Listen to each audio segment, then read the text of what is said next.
So for today, what do we wish to talk about? I want to talk about alternatives to the Iron Cross. Iron Cross is the most commonly played dice strategy. Most dealers will acknowledge that it is a fairly strong strategy for grinders and for newer players and beginning players because, one, it's simplistic, and two, it does cover you for every single number. You're not going to win a whole lot of money if you just sit there saying bet, same bet, same bet over time. But it is a viable strategy, and again, it's simple, it's easy, it's something easy to play. What is another alternative, however? Well, let's take a look at it. First, let's analyze the Iron Cross, at least as far as its buy-in goes. We're going to assume we're on a $10 minimum bet table. If we're on a $10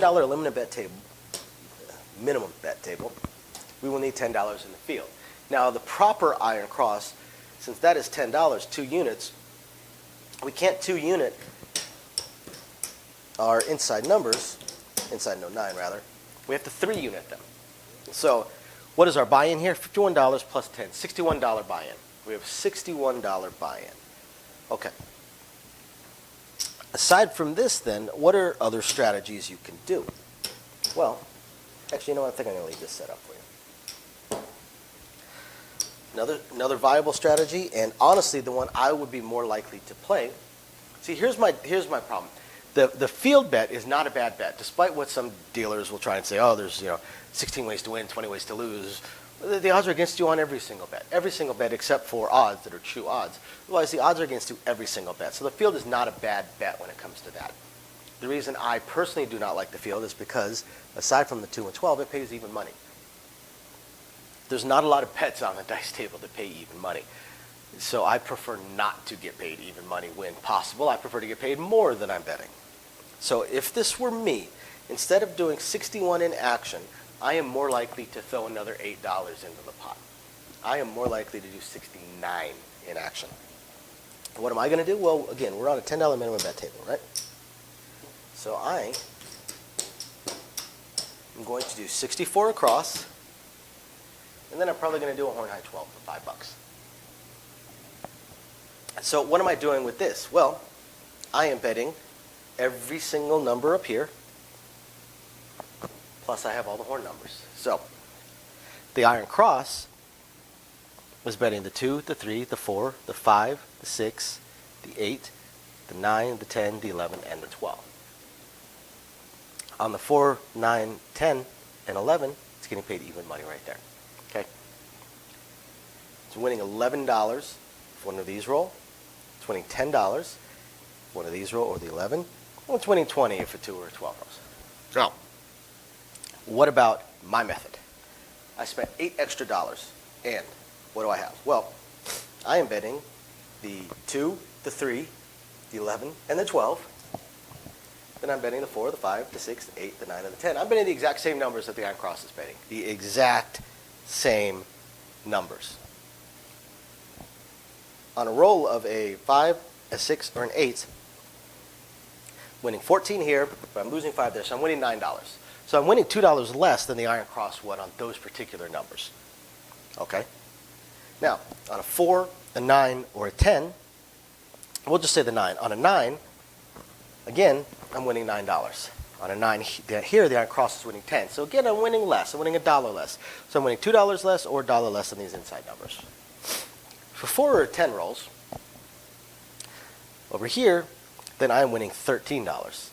I'm losing my 5 over there, but I'm winning 18 on either one of these. Over here, I'm winning $10. So now I'm starting to win a little bit more. What about a 3 or an 11? 3 or 11 rolls, I'm winning $10. 3 or 11 rolls, winning $11. I'm winning slightly more, but here's the thing. I'm winning $11 off $5. I'm winning $10 off $10. I have less in action, but I'm winning more money. If a 2 rolls, this wins 20. This right there wins 26. Hey, look at that. I'm making more money. If a 12 rolls, if we're on a 12-pace double table, then this pays $20. If we're on a 12-pace triple table, then this pays $30. Again, off a $10 bet, right? Here we have a $5 bet. What does it win? $57 with the 12 rolls. That's why I do the horn high 12. $57 off a $5 bet. So, to me, going across, including the point, doing a 64 across, including the point, plus a horn high 12, to me, is a more fun. I'm not going to say it's a better strategy than the Iron Cross. It's a different strategy than the Iron Cross while still holding similarities to it. But to me, it's more fun. First off, I have more fun with the horn bet. Second off, I don't have a single bet on this table that pays me even money. Everything pays me more than I have bet. That is to me a positive. Now, obviously, when you get something like, say, the 5, this pays 14, but I have to lose that 5, so it pays 9. So actually, I'm getting paid okay. I'm getting paid a little bit less than that particular bet. But when you look at the Iron Cross, with an $18 bet, and it's only winning $11, it's winning a whole lot less. So overall, I've got every single number, and I'm having a little bit more fun with this. And now this way, it's a lot easier for me to slowly press things up. With this one, I would likely go with my method of press a little, take a little, where I'm going to maybe press 1 unit or 2 units and take some money, try and get myself up to at least 160 across, and while still also collecting $100 or so during that time period.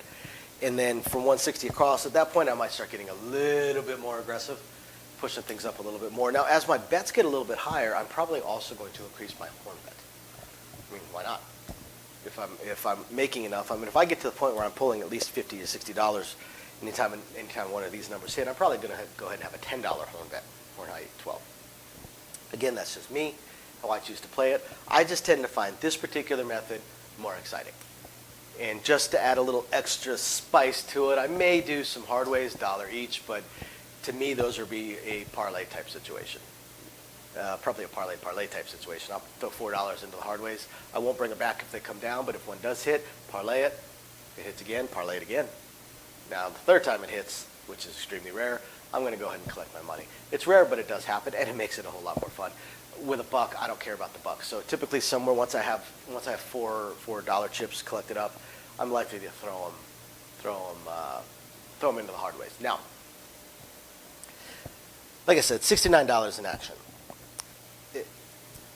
Depending on where I'm at and how my money is going, I actually will have a little bit more. I will have $75 in action. The Iron Cross, with its $61 in action, I would actually have $67 in action. The reason for that is the second I put up my bets, I'm also going to put the dealers up with $1 on every single number. And I'm going to tell them it's player control. Player control, so because otherwise the dealers will have to take their bet down every time a number rolls. Dealers like to feel like they're more involved in the game. So I put the dealer up with $1 on every single number and tell them it's player control. And that way I could press them and do whatever we wish. You can tell the dealer, hey, it's dealer control, do whatever you like with it, and then let them make the decisions. I prefer to keep it as player control because as I am collecting, like I said, once I have a few dollars, I'm probably going to throw them into the hard ways. After that, what I'm likely to do is every time I collect and I have a couple of dollars, I'm likely to throw them out and tell the dealer to press their own bets. I'll probably have them collect every time a number hits, and I will press their bets for them. Throwing $1 up, press your 9 and 8, and I get paid somewhere else and say, you know what, press your 10 and your 6, and keep it going from there. So instead of 69 in action, I will have the extra $6 and 75 in action. If I were to play the Iron Cross instead of 61 in action, I would have the extra $6 and I would do 67 in action. That's just me, though. I hope you guys find this interesting. Doesn't always have to be the Iron Cross, guys. The Iron Cross, however, is, again, it's a strong beginner strategy. And I hope you guys enjoy it. I hope you guys enjoyed this. Hope you guys have a good time playing. Remember, you're just playing dice to have fun. Have fun with it. And we'll catch you guys next time. Thank you, everybody, for watching today's video. And as promised, a little bit more detail on things that we are working on. So again, we want to continue trying to expand the channel. We're really hoping to be able to add roulette as soon as possible, and then some video keno, video slots, stuff along those lines. Unfortunately, it ate up almost all of our cash, paying off all of our bills during the month of January while we were down. And now that the holidays have ended, YouTube's payouts have dropped significantly. So we're kind of treading water here as far as all that goes. Do have a lot of things we want to add, though. Not just those things, those additional games, and hopefully some carnival games and such like that, but the live streams. The biggest problem right now with the live streams is with 3 jobs combined between the 2 of us, 4 if I include the 20 to 30 hours a week I'm putting into the YouTube channel. It's very, very difficult for me to have a day and time that I can commit to doing the live stream every single week, because we also have our very young child to take care of. But I'm trying to figure that out. I'm thinking it's probably going to end up being on Monday nights or Tuesday afternoons, or possibly both. I intend to do at least one live stream exclusively for our patrons, and then another one on the YouTube channel. So possibly both days. We also have a few other things that we really want to attempt to move forward on. I'm just running into either time or skill set issues. I do want to eventually have a website going for us. I did used to program websites over a decade ago. A lot of things have changed, and I just don't have that time. And not a whole lot of knowledge on the current state of building websites, hosting what sites can host, and how to build up the e-commerce stuff. So if anybody has any skill sets along those lines and would like to answer some questions or just help us out, shoot us an email, sincitylivingLV@gmail.com. Also, I really hope to be able to start adding some exclusive stuff from Sin City Living, logoed shirts, hats. I'm looking to get custom dice made, even custom layouts made, although those would be pretty expensive. But I know zero about e-commerce and drop shipping and anything along those lines. So if you have any skill or knowledge in that area, please email me. I would love to ask you some questions and see if you can answer a few to help me figure out how to get that going. Same thing with designing our logos. I had some logos designed, very, very small logos, unfortunately, not big enough to blow up to put on T-shirts and stuff like that. And again, I know I know nothing about logo design, graphic design, any kind of websites that could do it. I literally know nothing. So if you have any skill or knowledge in that area, also please email me, and you're willing to answer some questions. Please email me and let me know.